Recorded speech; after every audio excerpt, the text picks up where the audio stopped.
Welcome to Daddy Daughter Dinners. And today we are going to be making Gnocchis, sponsored by Newsies. Hacks. Hey everybody! Daddy Daughter Dinners, D3, coming at you, Anthony and Lyla. So, I got a little bit of excitement because I've got my Here We Go Brownie shirt on. We just unveiled the uniforms. And the Here We Go. What are you? Hat. Okay, you're silly. Alright, so, we are ready for the next step. It is gnocchis. We're going to make some homemade gnocchis. I've got enough stuff in my fridge to put together a quick little batch, and I'm sure you've got some as well too. So, without further ado, we've got some ricotta cheese. Miss Sally's, of course, my favorites. So we've got about a cup. Then we're going to take the wet ingredients. So we got ricotta cheese. I have 2 ounces of half and half. You could use heavy cream. You don't have to use it at all. How is cheese wet? Well, the ricotta cheese is fresh, so it's moist. So it's kind of like moist? Yeah. Okay. So we're going to do the wet first, kind of like how when you're doing baking, you do the wets and the dry and you put them together. So we're going to do that. Yeah, One egg. And he's going to make gnocchis. That's right. Thank you. All right. Thanks, AQ. Can I stir it? No, we're going to get a spatula. Can I we're going to get a... Here, let me just do it real quick. Ooh. I'm going to use a little whisk. Put it together. Yeah, once I get the wet ingredients incorporated. So we're just going to do those 3. Looks like cake. But it's going to be delicious. All right. So we've got that down. Now it's nice and smooth. And the next is we're going to add some freshly grated Romano cheese. Yum. I like to use Romano versus Parmesan because Romano is a little creamier. Once it gets incorporated in something, it kind of blends in better. Parmesan stays crumbly and hard, and it doesn't roll well. Believe me, a lot of trial and error. When we didn't have Romano, we used Parmesan, and it didn't work so great. And then I'm going to use some all-purpose flour. You could use Caputo flour if you have it, bread flour, whatever you've got available. How many cups are those? I'm going to start with 2 cups, and then what we'll start with is to kind of slowly get it... Here, stir. So we're going to slowly stir it. Slowly. Yep. Slow and steady wins the race of baking. That's right. So if we are going to have, we're just doing this kind of, on the fly. So if there is a little bit more moisture, we can add a little more flour. And if we have to, we could throw a little bit more, half and half or heavy cream or milk, whatever you have, Daddy, just to loosen it up a little. How did when you put in the wet stuff and the dry stuff, how did it all become dry? Well, because the flour absorbs a lot of that moisture. So what you look at, see how like when you're doing baking, you're getting the crumbling together when you're mixing the flour. That's kind of what you want. You don't want to have it be super hard where you can't even work with it. And also, what I like to throw in before it gets all incorporated is a half a teaspoon of salt. Salt. Just to enhance the flavor. I love adding a little extra salt in with my baking. So if you have a little clumpy whisk like that, just put it in here. But make sure your hands are washed before you do it. That's right, especially we washed our hands before we started, so we're extra safe. All right, so now this is actually perfect because if you see how it's together, but it's kind of flaky and there's a little bit of flour in the bowl. So what I'm going to take is at the very end now, we're just going to use this. So once I get this together, I'm going to get Lyla to give me a hand, and we are going to make... Are we going to roll them out? Yeah, we're going to make ropes. Okay? Ropes. I'm just going to put a splash more flour just to coat on here, and it will be perfect. You got it, AQ. Anthony's our audience today because, social distancing in the kitchen. We like to have one person 6 feet apart. Okay. All right, so that's actually really nice. Okay, so what I'm going to do is give Lyla some. Okay? Should I take that part? Nope, I'm taking the big one. So, the best way to take this, you roll. We're going to cut them into little strips to start out. It kind of gets your job a little bit easier.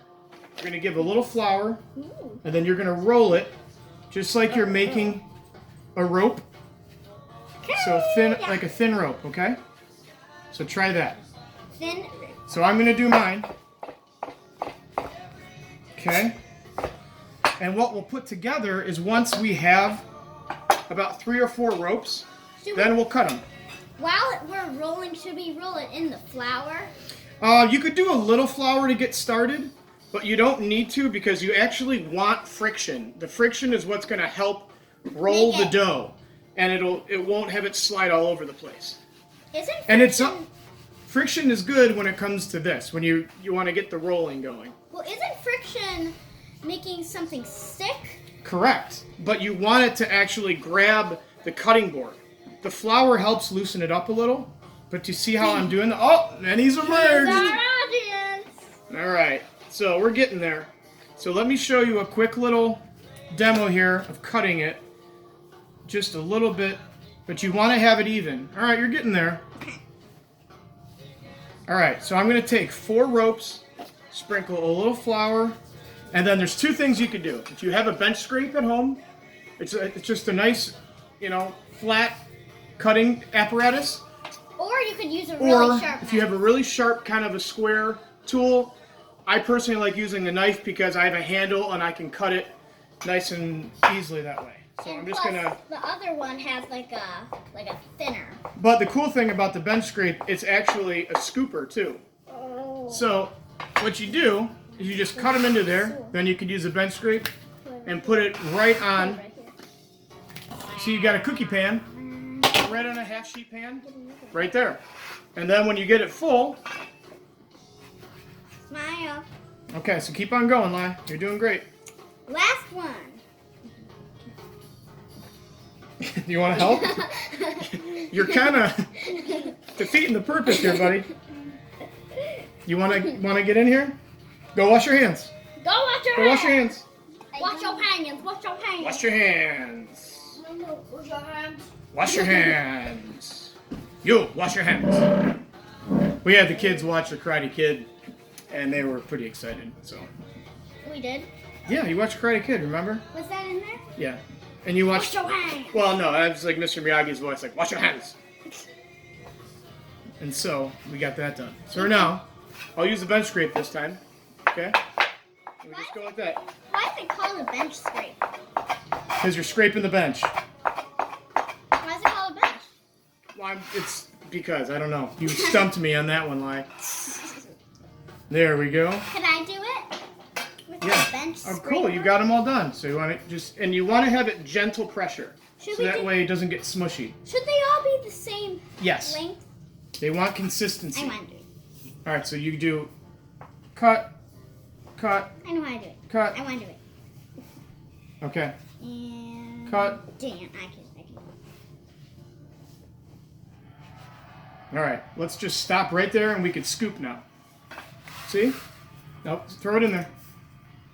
Wow! Okay, excellent. So we'll show you the next step. We have a new cast member. And we're back. We've got AQ2 and Lyla and Big AQ. Here All right. I am rocking like a hurricane. And we saw Trolls World Tour 2 9,000 times. All right. All of the gnocchis cut. A little bit of flour in there. And then all you do is put it. We have a chef's hat now.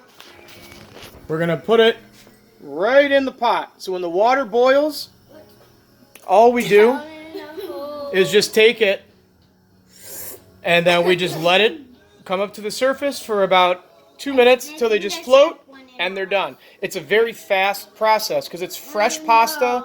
It's nice and soft. So it's going to cook, but it'll be perfect for whatever application you're going to be doing.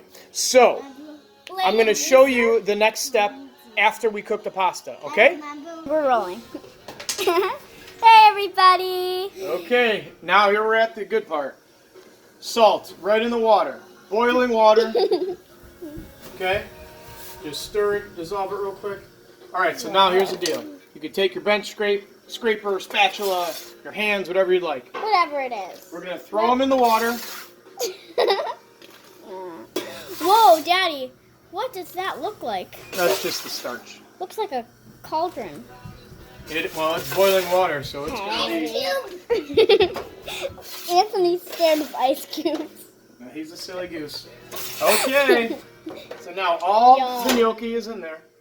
And we're just going to stir it really loosely and slowly, so that way we have nothing scraping the bottom. Okay?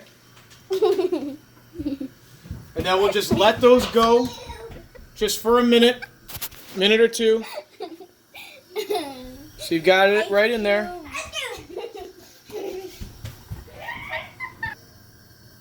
Hey everyone, see that boiling water? Now you can finally see. See how the gnocchis are popping up? See? They're literally coming up. just popping up. That one in the corner looks like a heart. Yep. And so when these things are done, we'll give these another 10 seconds or so to let them all pop up.